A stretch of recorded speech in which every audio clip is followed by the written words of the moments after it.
Foodie ടോക്കിലേക്ക് ഏവർക്കും സ്വാഗതം. ഇന്ന് ഞാൻ ചെമ്മീൻ വെച്ചൊരു എളുപ്പത്തിലൊരു കറി ഉണ്ടാക്കുന്നതിൻ്റെ റെസിപ്പിയാണ് ഷെയർ ചെയ്യുന്നത് കേട്ടോ.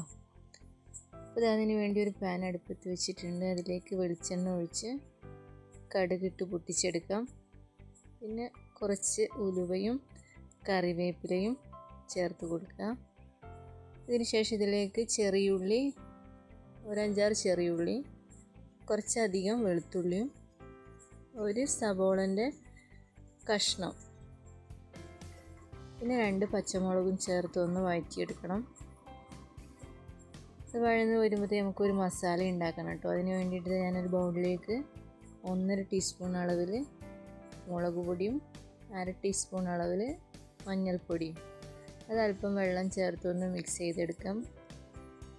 ഈ ഒരു മിക്സാണ് കേട്ടോ ഇതിലേക്ക് ചേർത്ത് കൊടുക്കുന്നത്. ഇത് നേരിട്ട് പൊടി ഇട്ട് കൊടുക്കാതെ കുറച്ച് വെള്ളം ചേർത്ത് ഒന്ന് മിക്സ് ചെയ്തതിന് ശേഷം ഇട്ട് കൊടുക്കണം കേട്ടോ.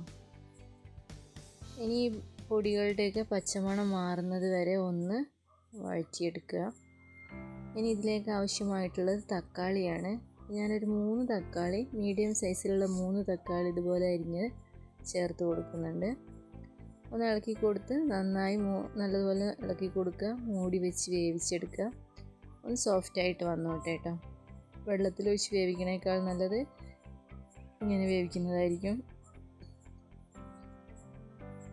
ഇനി നമുക്കിതിൽ ഇപ്പോൾ തക്കാളി ഏകദേശമൊക്കെ വെന്ത് വന്നിട്ടുണ്ട്. ഈ കറിക്ക് ആവശ്യമായ പുളി ചേർക്കണം. ഞാനിവിടെ വാളൻപുളിയാണ് എടുത്തിട്ടുള്ളത്. അതൊരു കുറച്ച് തന്നെ എടുത്തിട്ടുള്ളൂ കേട്ടോ. തക്കാളീൻ്റെ പുളി ഉണ്ടാവും. അതൊന്ന് സോക്ക് ചെയ്ത് കുറച്ചധികം വെള്ളത്തിൽ സോക്ക് ചെയ്ത് ഞാൻ ഒഴിച്ചു കൊടുക്കുന്നുണ്ട്. ഇനി ആവശ്യത്തിനുള്ള വെള്ളവും ചേർത്ത് ഒന്ന് തിളപ്പിക്കാം കേട്ടോ. നല്ലതുപോലെ തിളപ്പിച്ചെടുക്കണം. ഇതുപോലെ ഏത് മീനും കറി വയ്ക്കാം കേട്ടോ. ഇതുപോലെ ഇതുവരെ ട്രൈ ചെയ്തിട്ടില്ലേ, ഒന്ന് ട്രൈ ചെയ്ത് നോക്കണേ. പിന്നെ പാകത്തിനുള്ള ഉപ്പും ചേർത്ത് കൊടുക്കാം.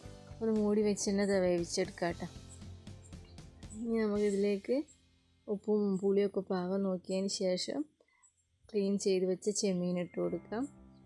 അപ്പോൾ ഇത് കുറച്ച് ചെമ്മീനല്ലേ ഞാൻ എടുത്തിട്ടുള്ളൂ. അത് ഇട്ട് കൊടുത്ത് ഒരുപാട് നേരം വേവിക്കൊന്നും വേണ്ട. ഒരു 3 മിനിറ്റോ 4 മിനിറ്റോ വേവിച്ചാൽ മതി കേട്ടോ.